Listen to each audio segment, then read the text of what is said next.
What's up, everybody, and welcome back to yet another installment of AskPJBraun here at Blackstone Labs headquarters. I'm just going to be straight up and honest with you guys. After last week's smoke show with Kendra Lust, you just got us hairy fuckers.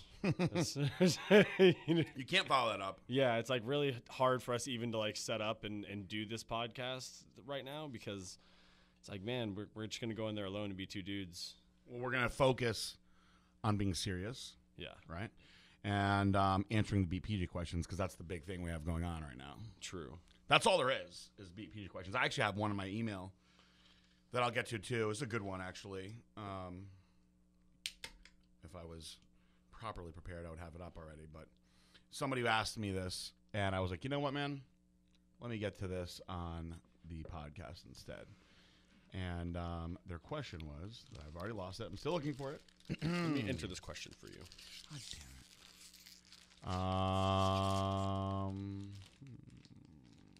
it. Okay, here we go. I'm not going to say the person's name. Nope, that's actually not it. God damn. You want me to read it to you, or are you going to read it to you? You know what? I saved it, and I don't know where it is now. Son of a bitch. No! All right, so if I don't find it, I will answer it based on memory. He knows who he is. That's so weird. Anyway, I remember the question for the most part. Nope, here it is. Huh? There it is. You tricked me because of the subject line. All right, so the question is, hi, PJ. Thanks for your cardio sessions you share with us in the morning. I asked a question about anxiety and panic attacks the other day, and it really resonated with me. I was diagnosed with generalized anxiety disorder, and it's evolving into slight panic disorder. I'm 30 now, but just decided to see a doctor and see if meds will help. I was always against seeing a psychiatrist. I saw one of the best doctors in New York City. He prescribed me with 0.5 milligrams Klonopin 2 times a day, along with Zoloft low dose, starting at 12.5 milligrams and ramping up to 50 milligrams in a few weeks. I know you're not a doctor, and I'm not asking for doctor advice, but I know you suffered like this in the past. So my question is, will the SSRI, Zoloft, really help me? He said we will do the SSRI and then hopefully taper off the Klonopin. Just want your opinion since you've dealt with this shit before. Would the antidepressant really help with my panic disorder and generalized anxiety disorder? So here's the deal. I was also prescribed Zoloft, and I don't remember the dose. They were prescribed Zoloft and what else at the same time? Klonopin. Is that normal? So many people with anxiety are prescribed Klonopin now, which is interesting because I was prescribed. Like any doctor I've ever had, it's like if they start you on one, it's like one. Yeah. Not two. Like that seems a bit extreme. I feel like we can talk about this too. I feel like a lot of doctors just like put you on shit now. Yeah. And that is just basically like, all right, here's the Band-Aid for your wound, but not really figuring out why you're fucking bleeding. Excuse my language. So, and I mean, like, I know the doctors do that, obviously, but still, like, I just can't see me going into an appointment and then coming out and being like, yeah, well, they just prescribed me 2 antidepressants at the same time. Like, how were you going to know what effects you're having? Like, that doesn't make any sense. So here's the deal.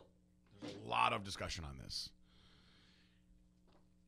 Generalized anxiety disorder, which is what I was prescribed with, which is what I was diagnosed with, is essentially beyond your control, right? So a lot of people are like, well, what's causing your anxiety? And there's actually, if you fall into that spectrum, nothing that's causing it. It's just a bit of a chemical imbalance, right? So when they prescribe these SSRIs, that's actually supposed to fix that chemical imbalance. So if I had this chemical imbalance and I started taking that medicine, it should have fixed my imbalance, right? But what happened to me is I felt like I wasn't a good version of myself anymore. So if the version of myself that I like has like anxiety problems and shit, but the version of myself on that medicine didn't have anxiety but was really, really mellow, I don't know if that's good. You got to pick the lesser of two evils. Yeah, right? My dad noticed it, and I told him, I was like, oh, this medicine's weird. And the way I described it to him, my sister had to go through this also. She has same issues as me. We're both crazy. So the way that I described it to her, and she felt the same way, is that I said a plane could like crash right in front of me, and I'd be like, oh, look at that. Plane crash. Yeah. And I didn't like being like that, you know? So I felt like I lost my killer instinct. Yeah. And that maybe I'm supposed to just have like this anxious nature. It has to be controlled a certain way, which is why I work out and do so much cardio, because I keep it all in check that way. So here's what I kind of think. I do think that it's possible that me, you, whoever, have these chemical imbalances that make us just randomly get anxiety. I do think that is possible, but more likely, I think there are underlying psychological issues that perhaps you're just not thinking about at all that are causing this anxiety in a different way. Because sure enough, if you go to a therapist and you get to the bottom of it, there's going to be some sort of psychological issue that's causing this trauma, this effect to happen. I find it hard to believe that you could take somebody that's got nothing stressful at all, great family life, you know, nothing weird happened in their childhood, went to good college, has a really good job, making plenty of money, totally healthy, everything's going great, in a really, really good relationship, just randomly having panic attacks and anxiety. You just don't really hear stories like that often. Well, I mean, you hear it more now than you ever did, but that's also, again, because of the overprescribing and craziness. Also, everybody thinks that they have something now. You know, that's another thing. My whole thing was I didn't want to have anxiety, right? So when I was on medicine, I was very, very bothered by the fact that I had to be on medicine. You had to be on it, yeah. And I was on medicine for years. I was on Ativan, which it's really interesting the way they prescribe things because, you know, Xanax, Ativan, Klonopin. When you don't have anxiety, people will take these things and they're like, oh, you know, I take it to sleep or to get fucked up in some way, although that's not the kind of way like I would want to get fucked up. For me, all it did was make me completely normal.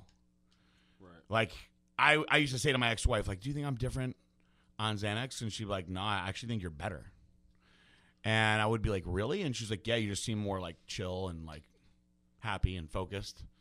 And maybe I was, but I still hated the fact that I had to take this goddamn medicine. Right. So to the gentleman who was having the issues, here's what I say. If you feel okay with who you are on Zoloft and you feel like the quality of your life is good, you're happy, and it's keeping you in check and you have no issues with it, then sure, take it. There's a lot of people that have been taking medicine like that for fucking 20 years, excuse my language. And that's just who they are in life. But if you take it and you feel like it's dulling who you are, it's kind of like buffering who you are, I would get off of it and just deal with anxiety. And the way I always feel is, so I used to keep an emergency Xanax with me, right? So I knew, all right, if something really bad happens to me and I start freaking out, you start losing it. I got an emergency way out. This pill will fix me. Yeah. And I very seldom had to take it. I bring it with me on a plane. I used to drive with one in the car because I was that bad. If I had a panic attack in the car, it was horrible. I wouldn't even be able to drive. And so, you know, even now I've been holding on to the same quarter of a Xanax for like a fucking year, excuse my language, that I haven't had to take. And I've learned how to control my anxiety. So I guess the moral of the point of my story is, yeah, you can take the medicine for sure. If anything, I would rather see you take the Klonopin and just friggin' take it if you're getting an anxiety attack, you know? Have it on you. Don't just take it twice a day because he said to take it twice a day if nothing's going on. But I guess on the flip side, if it's improving your quality of life, then that's what medicine's for, right? I just think that there's a lot of underlying issues that people don't really address, like, oh, it turns out you were molested when you were a kid, or, oh, it turns out that you don't have a job and you can't pay any of your bills. There's something else under there that's causing this to happen. You just may not be thinking about it in that moment. One of the people that work for us, I won't say her name, but it's a female, so you can figure out there's not that many of them in here, went to the doctor because she was having anxiety attacks. She didn't know they were anxiety attacks, but it was during like something strenuous. I guess you'll call it like a bout of exercise. She thought she was having a heart issue, and she went and got it all checked out, and the guy was like, nope, you are just having anxiety. And she was like, damn, like, how am I supposed to fix that? You know, like, and I told her straight up, I said, you know, when I would get my heart rate up real high, whether it was doing something hit that I'm not used to, my heart would start going crazy to the point where I would get a panic attack too. And that's just something that, unfortunately, you have to kind of like find a way to get around. And I think more and more people in today's world have these issues. More and more. I was going to ask, so Do you really, truly believe that you medicate yourself with cardio? Yeah. So when you don't do cardio, your anxiety gets worse. Mm-hmm. So that had a lot to do with why when you were going through the alcohol stage, that your anxiety was so fucking high all the time because you weren't doing what you would normally do to keep it down. I wasn't doing enough to keep myself in check. And I'll tell you, so interesting. That makes so much sense because I never really realized that you really do use cardio as a way to stop yourself from freaking out throughout the rest of the day. So here's something interesting that I never even thought about until much later also is that one of the things that used to fix my panic attacks is I would just go walk, which is essentially cardio, right? Like if I was starting to get really bad anxiety and I would feel like a panic attack coming on, I'd grab like a Gatorade and just head out and just start walking. Or I'd walk in circles like around wherever I was, which is essentially cardio. So and in my head I would just be like, walk it off, walk it off, walk it off, and it would go away.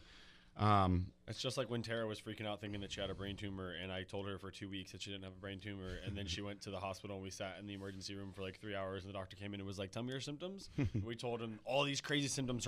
Her left arm was numb, her right ear she couldn't hear out of, she was tingling from her head to her toes on the left side, like all this, and the doctor like looked at me and he was like, she has anxiety. Yep. And I was like, true. So there's nothing we can do. He's like, I'm not prescribing her anything. Nope. And I was like, really? So what am I supposed to do? He's like, she just needs to chill. And I was like, true. Yeah. Well, could you tell her that for me? And then sure enough, she went home and I was just like, look, like he said he's not going to prescribe you anything because you don't have anything wrong with you except for you're freaking out. Mm-hmm. And you just have to like literally like chill out about whatever you're anxious about. And sure enough, a couple of days later, she like comes over to me and she's like, I'm fine. not a brain tumor. Yeah, it happens, dude. Your anxiety is crazy. Your brain can do anything. Dude, look at Dane. He thinks he's allergic to water. Exactly. He actually believes, and I love him. He's not going to listen to this, so I can say this. He truly believes that he's allergic to water. And he found a fucking idiot doctor, or either that or a brilliant. Or a genius. A brilliant doctor that found one of the 10 people in the world. What if it's less than 10? What if it's like called aqua... It's called aqua degeneraperosis, I believe. Okay, so now let's think about it. AKA anxiety. Let's think about it like this. If 10 people on the planet had some disease or symptom or something that made their quality of life extremely unbearable to live, mm-hmm.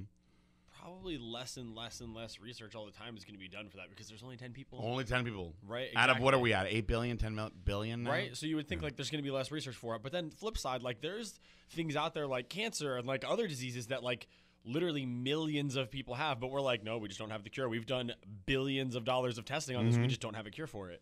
So like... what end of the spectrum do you want to be on? If you actually are allergic to water, do you want to be the guy that's like 1 out of 3 people are allergic to water? Or do you want to be the guy that's like nobody but you is allergic to water? Either way, you're fucked. I think it's great that like the doctor just went along with it. I think that's the best part about it. Like without segueing too far into this, like the doctor that day, like in his head came up with that. He was like, you have aquagenoporosis. I've researched this before. Aquagenoporosis. Yeah. It's something like that's like along like the name of what it's called, something like that. It's also that name for that ailment is actually the same way that you use water to start a car.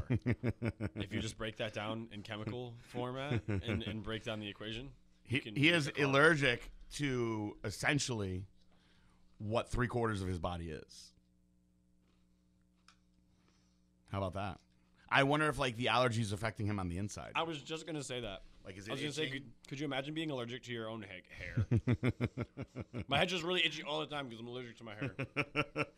It's funny that he was able to like keep it in check, but he can only take very fast showers. He can't really like swim. No swimming. No. The pool party was the best. I've never seen somebody look at another human being like they were such a scumbag. You came to a pool party, you're allergic to water. What a dick. So there you go. Right. I think I answered it. So this first one says, good morning, PJ. So I've been searching for an MK677 product since Blackstone Labs MK Ultra was discontinued. I finally found 2 brands that sell it and was wondering if you could suggest one over the other for me. The 2 products are, and thank you so much for your help.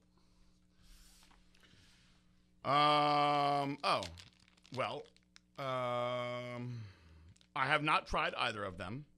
However, I am familiar with muscle gels, so I would suggest trying that one. All right.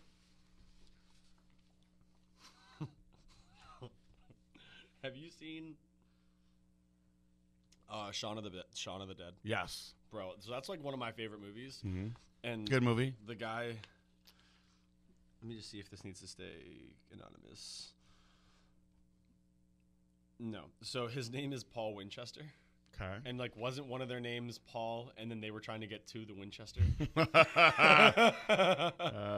funny. I'm almost positive. Maybe I'm wrong. Paul of Attraction. Hope you had a good New Year's.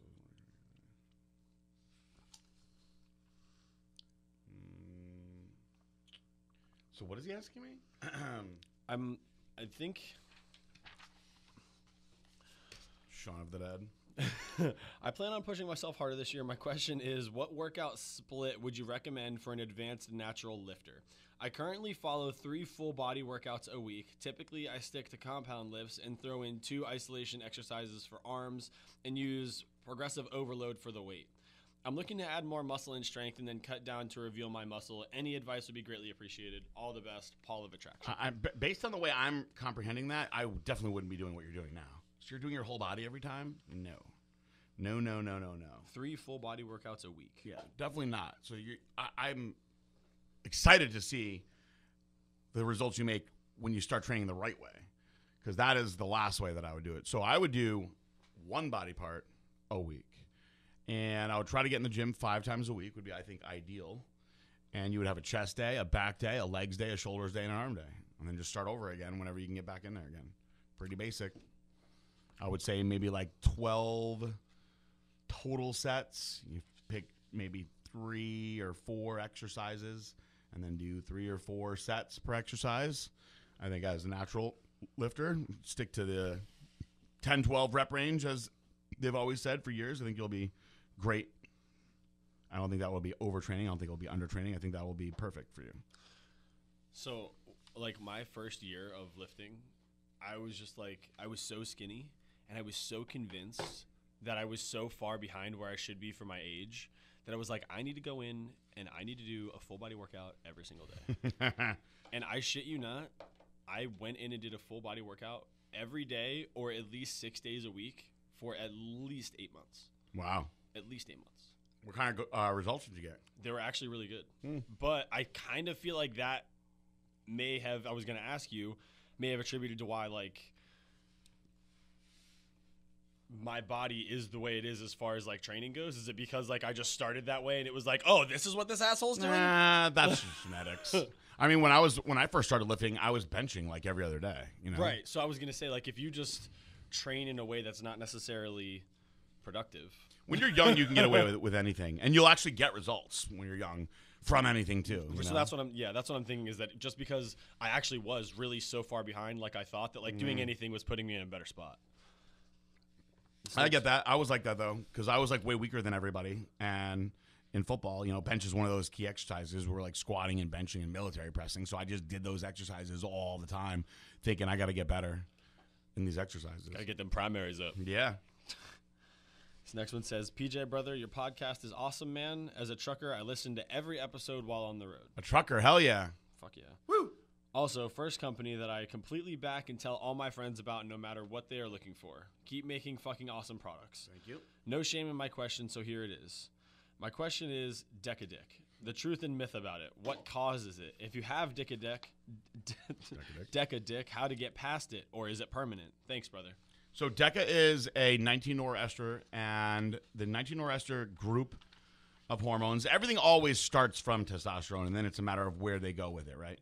So this 19-nor ester, the only way to get around that is you've got to have way more just straight testosterone present to combat it. So I always say a 2-to-1 ratio should really help out. So let's say you're doing 300 milligrams of DECA, you're going to need to have 600 milligrams of test. If you're doing 600 milligrams of DECA, you're going to need 1,200 milligrams of test to be normal where you're at. So I think when you do that, for the most part, you can kind of counteract this whole Deca-Dick thing. But what I think really happens is you're suppressing testosterone too much.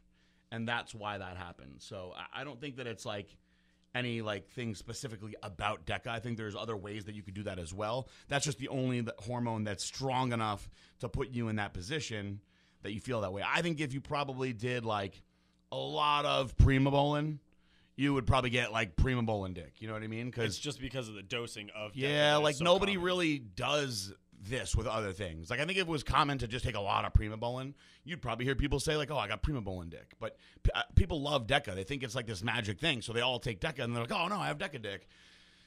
And I used to get some DECA dick also myself, and it was annoying. But I was also somebody that tried everything early, and I Knew think not to do it. Yeah, I think that like the most DECA I had ever done is 600 milligrams, and I think at that dose, I probably had a little bit of DECA dick, but I never really went that high. So if you do like 200 milligrams of DECA and you're on 400 or 500 milligrams of test, you're not going to have issues like that. You're not.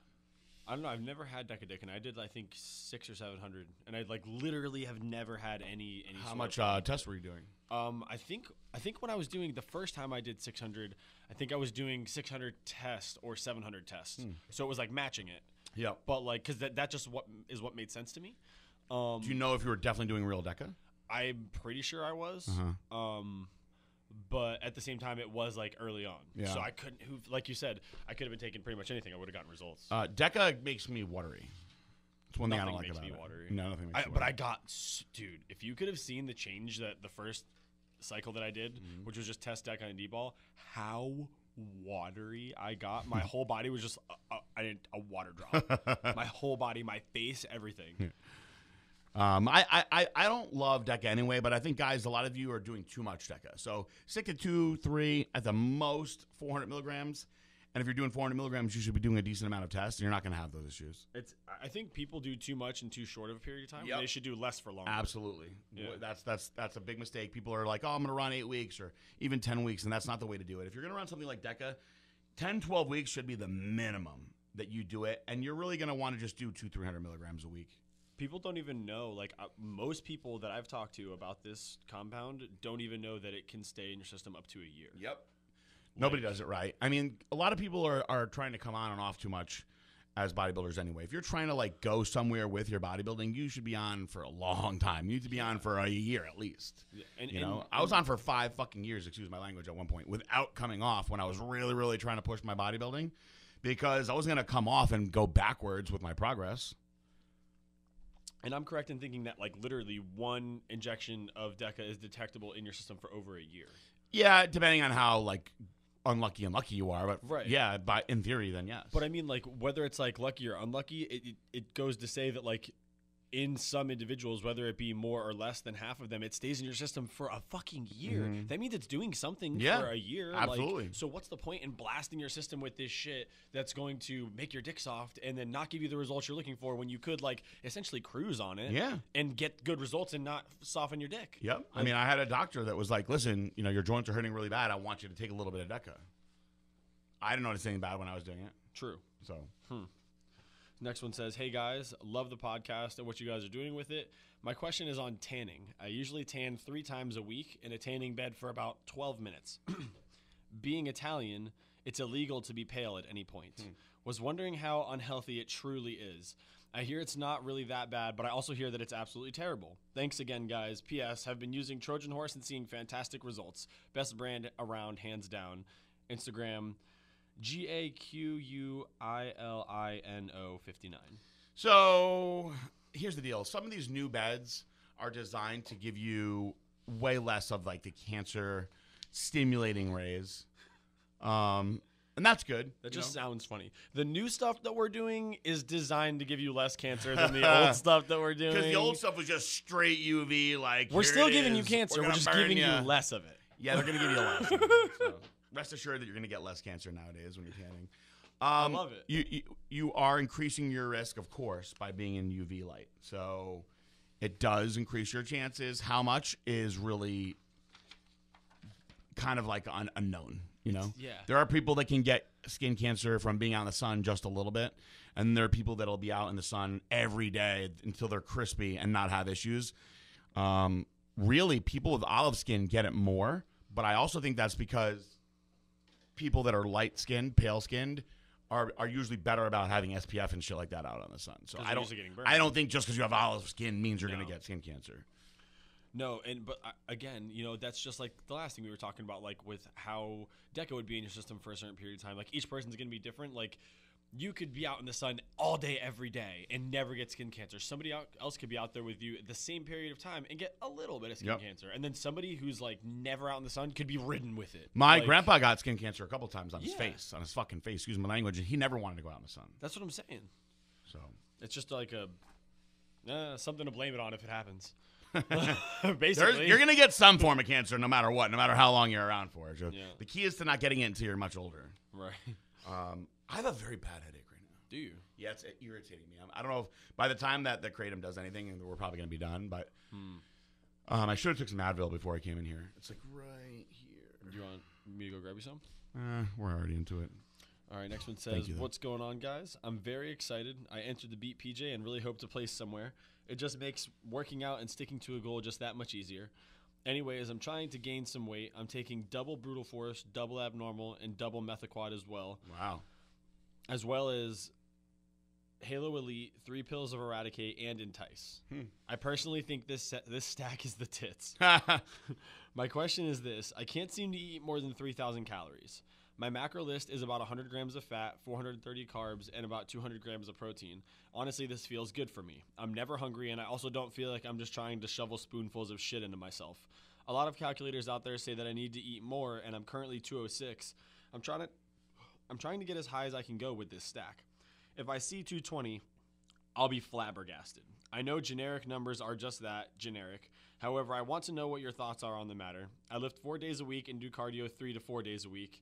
This is one of those things that I think I'm overthinking, but I would honestly love to hear your opinion. It feels good to me, but what do you think? Are my numbers good enough, or do I need to stack on some more food? Sincerely, Benny. Here are 2 photos, by the way, so you can see me. First is my Beat PJ photo and what the getting lazy for the holidays does to me. And the second is what I look like after a solid few months of work, just so you can see what I look like. Alrighty. I mean, it sounds like you had a good grasp on what you're doing. Yeah. So first is his starting BPJ, okay, and then second is after some work, all right, a lot leaner.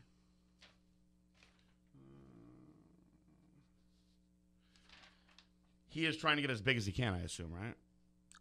That's what he said. He's trying to get as big as possible. Yeah, I mean, I don't think that your body fat is out of hand by any means. But if it's a matter of you're not being able to eat enough calories, just got to dirty it up a little bit.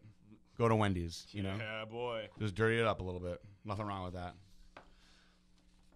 Next one says, hey guys, I understand that you are more interested in personal questions, as understandably all the fitness stuff can get repetitive.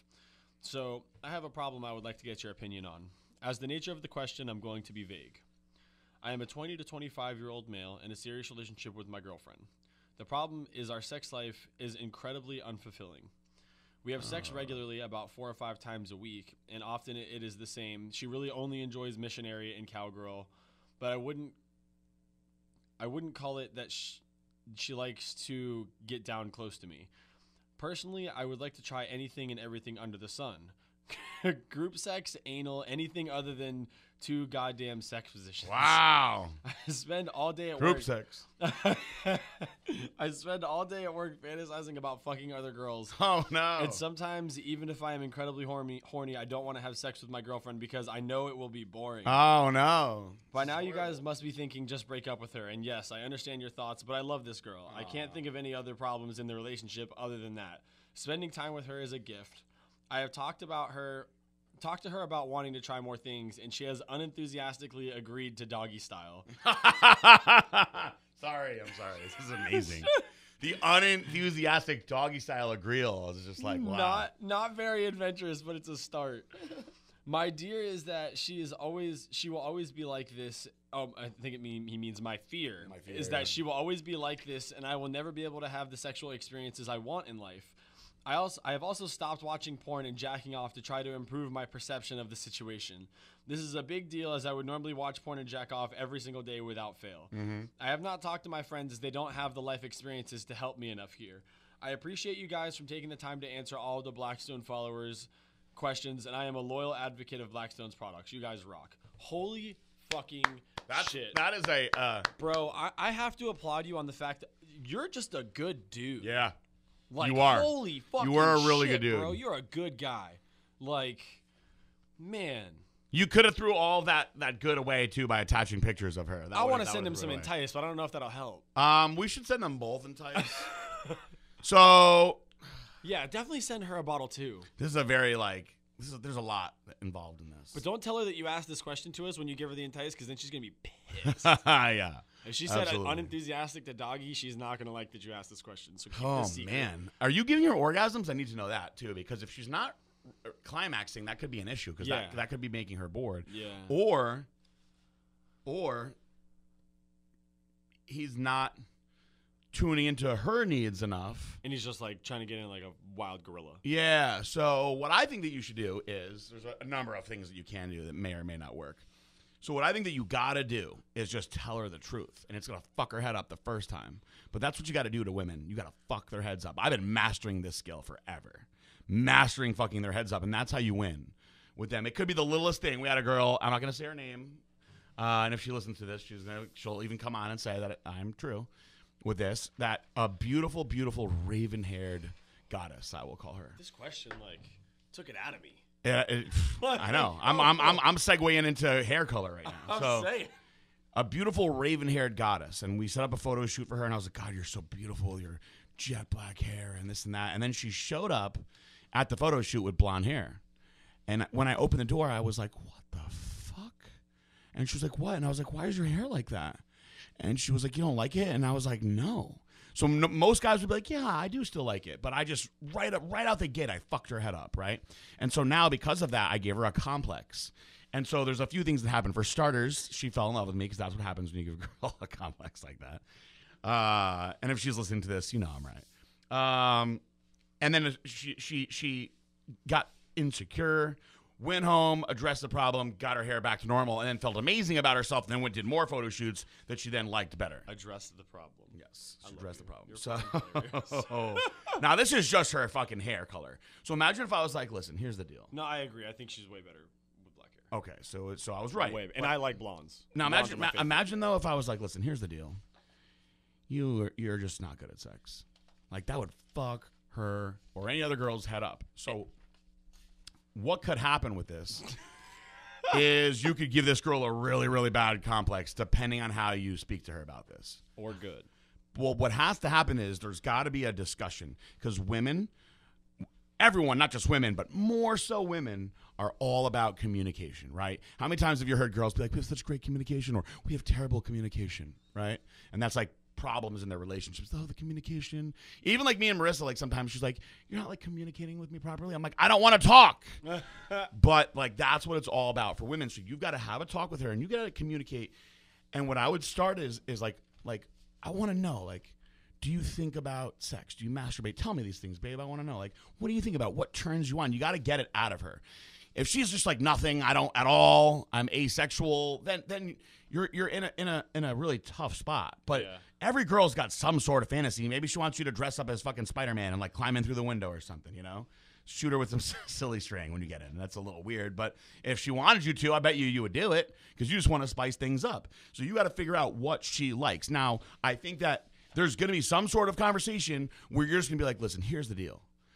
I would like to bust out my laptop and show you the kind of things that I'm into. Save the really, really, really weird stuff for another time, but get her into seeing just like some kind of like different porn, like girls getting like wrecked in different positions that you guys may have fun in, and let her know like this really, really turns me on. How do you feel about any of this stuff? Maybe you get her to watch it with you. Like I don't watch porn with Marissa. I did not watch porn with the one that shall not be named. I did not watch porn with Celeste. I was gonna make some jokes, but I'm not gonna. I was gonna make some brother-sister jokes on that one, but I don't want to get too inappropriate. No, because you'll just end up getting sued. Yeah, I've been sued enough times. Won the last one though. Hello. Oh shit! What you think about that? I did though. I did date a girl named fuck it. And I'm gonna put her out there because I think she listens to my stuff. Oh damn. Named Odette Madeira. Oh. And she actually liked to watch porno with me. And the funny thing is, I actually had a conversation with her recently, and she goes, "Did you fuck Kendra Lust?" And I said, "Nope." And she said, "Why not?" You should have told her yes and like been like, "Yep, it was awesome for I a little should've. bit," and then be like, "Nah, I wish." That same girl fucked with me real bad though one time. So she was like, "I want to watch like a porno scene with you, like put on something that you really Oh, like." you told me that. And so I put it on, and she was like, "Fuck me the way that guy is fucking that girl." So I was like, put her in the same position, and we were like basically like living the scene. Yeah. And she was like, "You like that?" And I was like, "Yeah, I do." And she was like, well, keep fucking me just like he's fucking her. Grab my hair the way he is, and I was like, just doing it just like that. And then finally she was like, "You want to fuck that girl?" And I was like, "Wait, what?" Hey. And she was like, "You like that more? Is that what you fucking like?" And I was like, "I was just doing what you told me to do." It is good, but no, stop. And she like fucked me up after that. I so. do like it. But I have a feeling, I think that you're going to be with me on this one, that you guys are probably very young. Yeah. I have a hunch that this girl's very young. Yeah. And she hasn't gotten her weird cherry. I've got popped nothing yet. but bad news for you, just to let you know. So my prediction here is that probably she probably feels like really secure in the relationship, and they're young, Yep. and so she doesn't really feel like she has to do anything. No, I agree. I just definitely agree. And so, like, if she's not really into it, she's not going to do anything like really more wild. But he may But just if have to you- spring it on her. If you break up with her, she's gonna go and bang everybody. Yeah, that's what fucking happens. It's the worst. Girls are so ridiculous with They're that, too. so fucking. She's not even going to enjoy it or Nope. want to, but she's going to fuck at Nope. least 10 of your friends. Yep. They're not your real friends, Nope. but they're in your circle. Yep. And you're like, really, Jimmy from the gym? Damn it. Fuck, and the guy at the desk. Oh, I hate the way that guy dresses. Tag team. Yeah, it's you? always going to be something like that. Fuck. He has a horrible haircut. Why? Yeah, exactly. Like his biceps are only 14 inches. That's what always the fucking fuck? happens. I had a girl, this is so fucking funny, Rocking who 18s. was so mad over whatever I did to her when we broke up that she went and pierced her clit thinking that was like a revenge move and desensitized her clit forever. And then got mad at me for it. I had a girlfriend that when we broke up, she went and got her nipples pierced just because she knew I wanted her to get her nipples pierced. And then the next time we had sex after that, I was like, "You went and got your fucking tits pierced? And you haven't been letting me bang you this whole time? What the fuck?" I haven't seen a pierced nipple in a long time. In real life. So, here's the deal. She's probably young. She's got to get some of these life experiences. Start really doing shit to her, though. Just go down on Stick her, your eat finger her in her out, butt. get into her butt. I was just going to say that's good advice on Josh. And if she doesn't like it, you got to be like sneaky with it. Don't just jam it in there. Lick it, eat it, massage it a little bit. Slide just in start slow. doing shit to her and figure out what she'll let you do. Because a lot of it is a give and take of what she's going to let you do. Really, it all comes down to the orgasm thing. Because Yeah. if she's not having orgasms, you are No, because then she's just having sex. That's all it is. And if you might be in luck there, because if she's not having orgasms and she's still fucking you 4 to 5 times a week, that means that she really just loves you too. And she's just trying to make you happy. So if she just loves you too, and she's just trying to Absolutely. make you happy, Yep. and you're not making her come, you just got to figure that out, and then she'll unlock And, like a and fucking but that key. comes down to all she's doing is having sex. So to a guy, you'd be like, yeah, I'm fucking having sex. But to a girl, girls are so much She's like, different "We gotta than do guys. this right now?" A girl can get like wet fairly easy, right? Right. And then you're inside her, and she's just having sex. She's not making love. She's not fucking. She's just having sex. So she loves you, and you're going to be like, all right, we're going to do it now, missionary now. Then she's just having sex with you for the sake of having sex. Probably feels the same from start to finish. Yep. It's not so bad. We love each other. Cool. This is what we do, right? She's happy with everything else. So you've got to find a way to rock her world. Yep. And usually once you rock a girl's world, a lot of different doors open. You might stick it in her butt, and she might really like that. That might unlock it. She listen- might say she doesn't like it until you do it, and then once you do it, she'll be like, "Ooh, yeah." I'll tell you this. I think you'll agree with this. I'm just making me laugh because it's like, I love this question. I'm thinking about like life experiences with this one, but I'll tell you this. And any girl that says I'm wrong here is fucking lying. Liar. The key to really like rocking our girls' world is you honestly you have to like rail them. Oh yeah. Because a lot of dudes don't do that. No. A lot of guys don't do that. So if you have not like railed her, like I'm talking just wound up If you and have fucking not- try to put it through her. Yeah, if you've not intentionally tried to inflict pain on her with your penis, you need to start. This is going to doing hurt it. me more than it's going to hurt you. Yeah, exactly. But it's gonna hurt you too. It's gonna hurt you a lot. I'm really gonna like watching your face. No, you really do. Like every now and then I'll meet a girl that's like, oh, I don't like big guys like you, and I'm like, oh, you have never gotten railed before. No, yeah. And they'll be like, what the fuck do you know about me? And I'll be like, I know that you haven't got railed, because if you did, you'd want me to rail you. I remember. Because I'm gonna rail you better than that little guy. Like I lost my virginity at a young age, so I remember like when I was fucking girls in school, that like, you know, the first couple girls I had sex with, I was like, oh, this is so like lovey and romantic, and oh my god, I'm gonna flap around and kiss you. Flap around a little bit, blah, blah, blah. And then you get to a point where you're like, those fucking bitches broke my heart, and I'm just like really angry with my dick now. And you just like angry. I fucking hate you. The first girl that you angry fuck in high school, she's gonna love you forever, forever. You can hit her up at 32. I'm not even there yet, but I know you can hit her up at 32. She's gonna be there. Yep. It's true. Ready for that. If you rail a chick the right way, they're always gonna love you. That's just part of life. And you cannot get that without the angry fucking. Yep. So if you haven't fucked her angry yet, that means she really loves you for who you are. And as soon as you angry fuck her, she's never gonna be able. Dude, that's why people like makeup sex so much, because it's always an angry fuck. Yep. Nobody ever has makeup sex that's like slow and passionate. Like, I'm sorry that we were mad. It starts off that way, and then you're like, don't fucking do that again, bitch. No. But yeah, you gotta angry fuck her, and then for sure do the porn thing, I think, because like me and Tara love watching porn. So other girlfriends I've had would be like, no, that's weird. I think that I don't do the porn thing like with Marissa or like most of the recent girls, simply because, well, there's probably a few reasons, but I am like way too into porn. So like, I'm going to throw on a porn scene, and I'm going to be like, this actress started in 1997. And this was her fourth scene. You start going over her baseball baseball card stats. It'll ruin it all. I'll be like, if you like this scene, I can show you like 9 more scenes. Do you want to see her anal scenes? Do you want to see her DP scenes? Marissa's like, how do you know her birthday? Who was I think it might have been Celeste that was like, why do you know like all their names and like so much about them? I'm like, well, we're friends. In my mind, I view us all as friends. You're like, I really support their work. Yeah, I do. I don't know. So anyway, here's bullet points: are you got to get her to come, you got to angry fuck her, try a little bit of porn, eat her butt a little bit. Eat her butt. Maybe go and get one of those like sneaky pocket vibrators and keep that shit hidden like under the pillow, and then when you're fucking her, just vibrate the shit out of her clit. Well, I'm glad that you said the vibrator thing, because I'm going to give you a very, very, very, very good piece of advice. Is I have found that women who masturbate are also way more into sex than women that don't, because they're like, oh, I know how to make myself feel really good. And if she has not decided to, because there's a lot of younger girls that are like, oh, I don't do that. Right. If she hasn't explored herself and figures out like what to do with her parts to make herself feel really good, she's not going to feel the same way about sex. Like, all women, ladies, if you're listening to this, should figure out their spots, like what works good. Guys, we're all the fucking same. It's like, jerk me off at the top of my dick until the cum comes out, you know?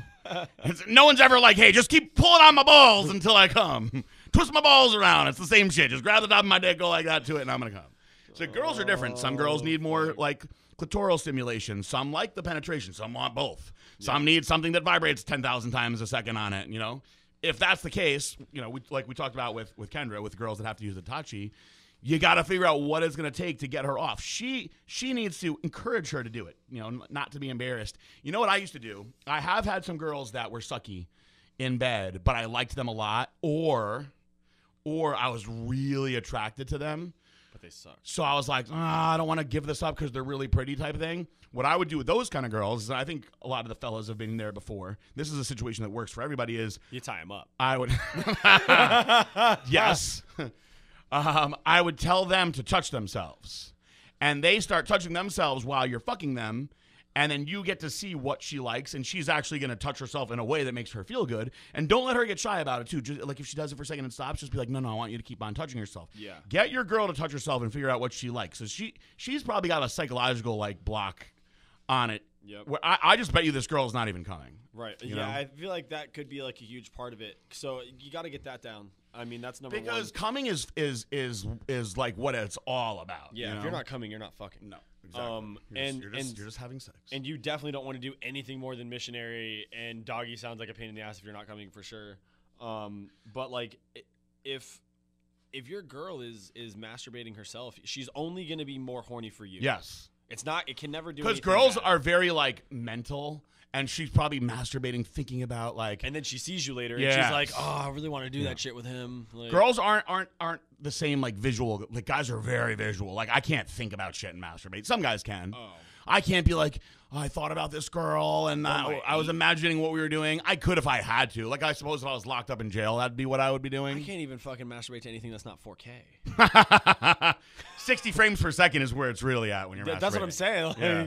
If you haven't gotten into it, guys, when you type in the search on Pornhub, type in 60, the letter 60, space, FPS, and that is where the really, really good shit is at. And just if you don't do this already, just go right now to Walmart, buy one of those smart TVs in 4K that they have for like $300. Go get a $300 4K smart TV, go onto Pornhub, and thank me later. It's the best thing ever. We could go on with this one for a while. Yeah. We'll move on. Thank you for that question, by the way. We really appreciate this one. I like that at the end it says insert pseudonym here. But yeah, hit us back and we'll send you some Entice too. Yeah, give me your address and we'll send you guys both some Entice for sure. Yeah, for sure. Because there's no reason why somebody your age shouldn't be fucking like rabbits. Yeah, that's the thing though. Like at different points in life, it's like more fair to be a guy and more fair to be a girl. But like if you're young, healthy, or if you're on testosterone, you're just gonna like be able to blow loads at will for the most part, right? And you're gonna want to keep on blowing loads at will. And you don't want to be like, he seems like a good guy because he cares a lot about his girl. So you don't want to be all one-sided in it either. You don't want to be like, I just want her to do these different positions so I can have more fun. Yo, if he's horny enough that he wrote into a podcast to be like, I really just want to have fucking group sex and fuck a bunch of other girls. I would like to hang out with him personally. I think that we would have fun. He's like, this is fucking bullshit, but I love my girlfriend so much I can't fucking cheat on her. I like him. Very good, very good. Next one says, hey guys, I'm enjoying all the great content via Instagram and YouTube. Knowledge, honesty, and humor, a winning combination. PJ, your candor on the industry and more surprisingly your personal life is above reproach and is much appreciated. Thank you. I am new to the Blackstone line of supplements. I'm 44 and haven't lifted for 10 years. Although I obviously would benefit from TRT, I'm back in school and won't have insurance to cover that until I return to the job market next year. I have joined the hashtag BeatPJ2019 challenge in hopes of removing a decade's worth of rust and beer, regain a piece of my youth by reshaping my body and falling in love with the iron again to move forward. I purchased the Hardcore Stack, Muscle Boy Call Center Stack, and the Fat Loss Stack. Wow. My question is, due to fund allocations and lack of knowledge, I was going to pull out the Recomp RX and Halo Elite and use those in the final 4 weeks with the PCT5 and Viper X and Trojan Horse. I want to finish strong. First 8 weeks will be a combo of the first 2 bulking stacks. So in summation, would these 2 respective compounds be best utilized in the final 4 weeks or during the first 8? I would do the recomp in the first 8 and then save the Halo for the second half, and I would diet hard. I would diet hard with the Trojan, Viper, and Halo because the Halo will help you push through your workouts. But I would add the recomp in the beginning where there's a lot of transformation going on, size, and getting leaner together. I would add it in there. Good question, though. Smart question. He says, I'm currently 5'10", 245 pounds with a substantial midsection. I was sent the muscle building diet and have been following that for a week with the exception of Formula 19, which I plan to buy soon. I have 2 bottles of Glycolog as well. I was going to gauge my progress and adjust fire, diet / cardio from there. Sorry for the wordiness. Thanks again for the motivation and keep it up. P.S. PJ, put some carpet over that crack. Sell the house. Just kidding. Hope it sells for you soon. Thank you, man. It's so fucking stressful. I appreciate that, though. Excuse my language. Hey, you know what? Back to that last question. The one before that one, Eric. That we should absolutely do something clickbait with that question because that was a very good. It was a great question. Yeah, that was a good. If you want to like tell somebody about this podcast, other than the fucking same shit we always talk about, I think that would be a good one. Yeah, life advice about not cheating on your girl and fucking.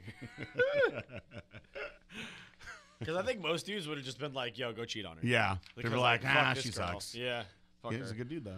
Yep, and we're both good dudes. You came to the right place. You came to the right fucking place. Dog. 2 good dudes, a couple of good guys. Says, I'm enjoying all of the great content. Oh wait, no, this is a repeat of the last question. Those are his photos. Oh, the guy with the send the pictures in. Okay. Oh.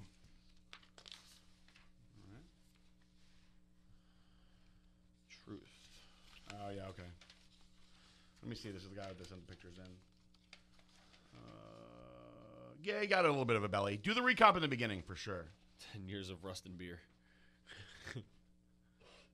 Yeah, definitely. Cool. Good. Next one says, "Hi, PJ. Thank you for answering my question. I just learned about you and Blackstone. I would like to put size on and get bigger." I love when people just learned about us. I mean, like, Sometimes I'm like, how? But other times I'm like, sweet. Great. We're doing something right with our marketing, dope, right? because then they're. We've been around for 7 years. So. I also like it when the new people come in and ask us questions because, like, that tells me that we're doing something good with the podcast. Yes, and also don't think that I'm arrogant when I say shit like that, guys. The only reason I'm saying it is because we have been around for a long time. Right. You know? And not just that, but also, like, kind of at the forefront of the industry. So yeah, it's not like, we're not like, what I mean is we're not like in a garage, you know, selling shit out the back door. You know, we've been in all probably the save a lot of money that way. Yeah.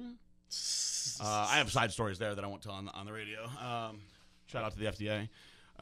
Says, I would like to put on size and get bigger. What subs do you recommend? Please let me know what info, if any, you need to know about me. I'm currently using SARMs, and in the past I used pro hormones, so I don't have any issue using them again. What do you think about stacking SARMs with pro hormones? Which is most effective? Please let me know dosing and schedule. Thanks. Anybody that asks me about the combo of SARMs and pro hormones together, I always ask them why they're not just doing steroids. Yeah. You know? Yeah. I don't get it. I would just go straight to the juice at that point. There's literally, just in my opinion, there's nobody in the world is testing you for steroids. Yes. Except for if you're in a league. So if you're in a league, you already know, don't take steroids. Boom. Done. Think about it like this, though. I feel like sometimes people don't truly look at it like this. So SARM stands for Select Androgen Receptor Modulator, and pro hormones are basically things that are going to turn into what would be steroids in your body. So SARMs, Select Androgen Receptor Modulators, they are working with your androgen receptors just the way that steroids will, right? So it's basically being like, so here's what I got going. You're like, here's what I got going on. I got this lawn, right? I'm trying to mow it. I got a fucking weed whacker, and I got a fucking sickle. And the weed whacking's pretty effective. It cuts the lawn. And the sickle, if I swing it hard enough, cuts the lawn too. It gets a pretty big area. Now, together, if I do them both at the same time, I can cut up more of that grass. But I also have this riding lawnmower, and I just never use it. My neighbor has a riding lawnmower, and I could just go and borrow it from him. You're like, why wouldn't you just do that? So you're what I'm saying is, I see him on it every Saturday. You're doing two things that'll basically cut the grass, but you're not actually cutting the grass. So if you're just getting into SARMs, I always tell people enjoy. If you're just getting into pro hormones, I tell people enjoy. You have done them all. You've done them both. You're not afraid of hormones. That means just go to the top, you know. Go to testosterone. Everybody will like testosterone. There's no one that won't like testosterone. You know, I wanted to say this. And it's the safest. Earlier when you were talking about how everything is made from test. Yes. That fucking blows my mind. Yeah. How is that all even starts fucking with possible? Testosterone is just altered. How? Like, how can that be? It's amazing, right? You know? They're just changing shit around. It's just like how people think that we're in a lab changing around all these hormones and stuff to make things that are legal.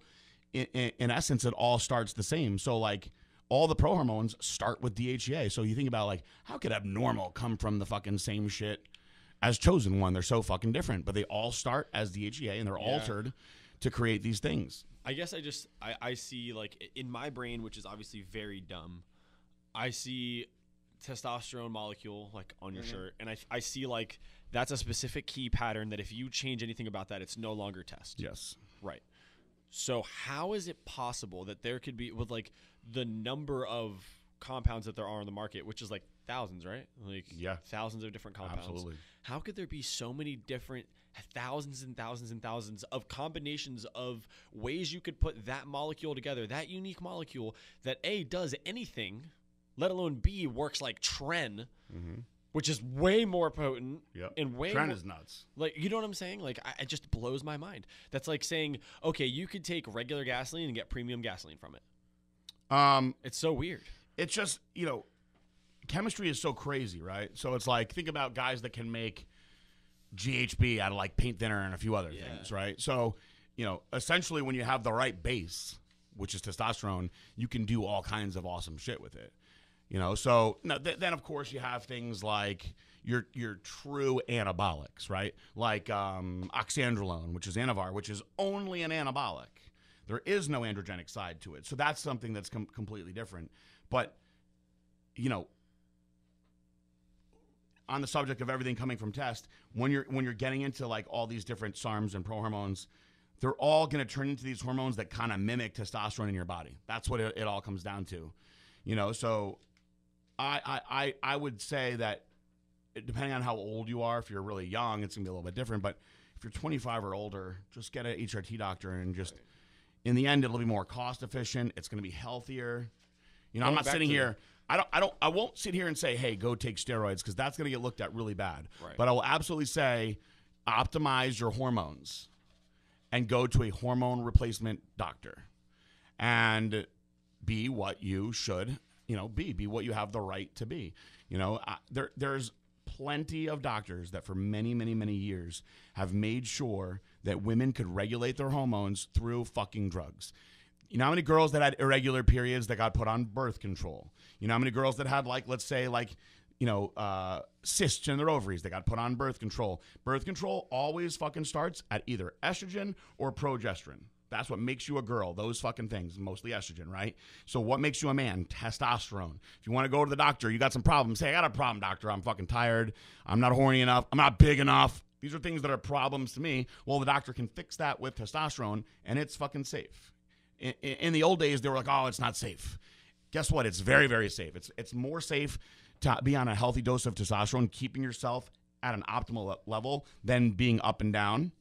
Or way more, or just being down. So my advice to you, this is a long answer, would be to go and get yourself some testosterone. Yeah. I mean, and going back to that question we were talking about earlier with doctors over-prescribing all this shit you don't fucking need, why not go to a doctor and tell them, yo, I fucking need this? Like, yeah, it's going to improve your quality of life. Like, versus going to a doctor and they prescribe you a cocktail of shit that you don't really fucking need. Like, you actually have test in your body already. When it gets low, yeah, you fucking need it. Like, absolutely.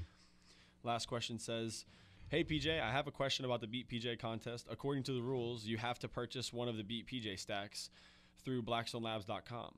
Unfortunately, I don't think I'm allowed to do that as of right now due to my affiliation with tigerfitness.com. Why not? We sell to Tiger Fitness. I have never tried Blackstone products before and was really looking forward to giving them a try. I was wondering if it would be possible to make the purchase through tigerfitness.com and still be able to participate in the contest. I know I wouldn't get any of the discounts or meal plan, but I would still like to participate. Please let me know your thoughts. By the way, Instagram is stick_fig. Thanks, Paul. Why don't you... Gotta make shit hard, huh? Why don't you just join by getting the cheapest stack, which is the fat burner stack, so it's fair, just like everybody else, and then anything else you want from Blackstone, just get from Tiger Fitness. Yeah. Because they carry most of our products. That's my solution there. I don't think it's fair to say... Yeah, why wouldn't you be able to buy... I don't know what's going on with his... That's Mark Lobleiner's yeah, I know. company. They sell our stuff. Yeah. So I don't know why you wouldn't be able to. Me neither. It's weird. So I'd have to say just do it.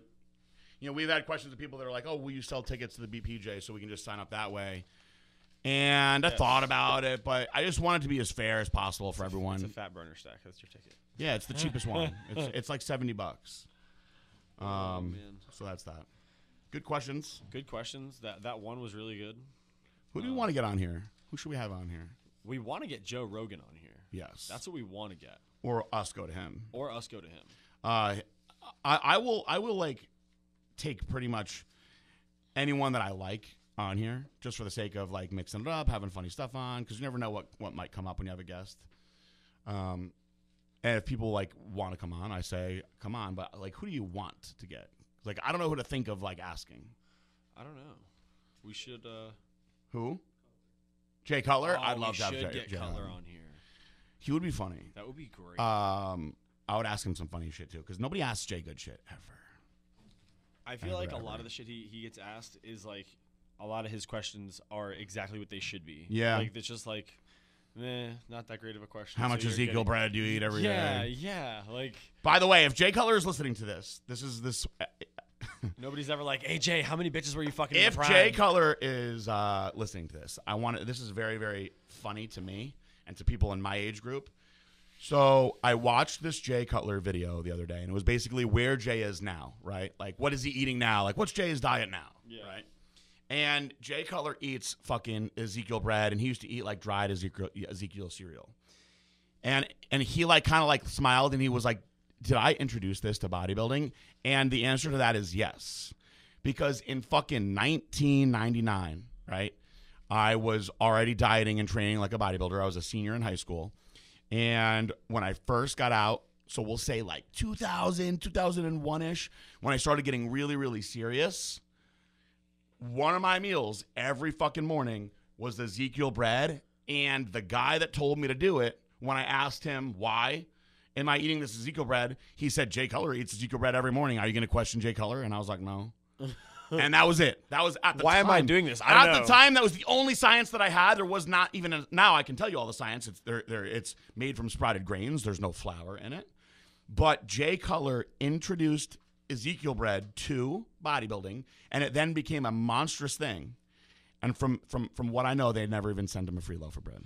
Oh, wow. Wow, right? Holy That's fucked up. shit. Excuse my language, but Ezekiel, wherever you are, wow, you should have a guys. lifetime supply at this point. Dude, I mean, like, just the amount of Ezekiel bread I bought just for my 12-week prep that I did. You fucking guys. And you know what? Now Shame. that I'm done with that Shame. Now that I'm done with that lifestyle, let me tell you something. Jay Cutler, Ezekiel bread sucks. It does. It's not good. You know what is good is they have cinnamon raisin English muffins. Yeah. Those are pretty good. Those are all right. Because everybody in this building eats fucking, excuse my language, Thomas's English muffins. Yeah. Which is like the equivalent to eating like Wonder Bread versus Ezekiel bread. Okay. Basically. Yeah, I would agree. Which I would rather do. Yeah. The only Ezekiel bread that can be tolerated is the cinnamon raisin one, and it has to be toasted. You don't want to eat like a turkey sandwich on Ezekiel bread. You don't want to eat a peanut butter and jelly on Ezekiel bread. Oh, fuck. So on one hand, I think Ezekiel should thank Jay Cutler, right? For they did a lot of sales because of him. But I think the rest of us should say fuck you to Jay Cutler for us eating that shitty ass cardboardy bread for all those years. Yeah. I mean, thanks for the results, but You know what I eat now? fuck the taste. Marshall's potato bread. Oh, I've had that. It's pretty Delicious. good, yeah. It's very like moist. Yes. Like, It's super moist. Yeah. It's perfect for PB&J. I eat a PB&J every night. That's where I've had it. You made me a PB&J with it. Yep. It was It's all fire. stuck to the top of your mouth. Speaking of, we should probably go get one of those right now. Yes, we should. So we're gonna end this the way we always do with a peace out bye.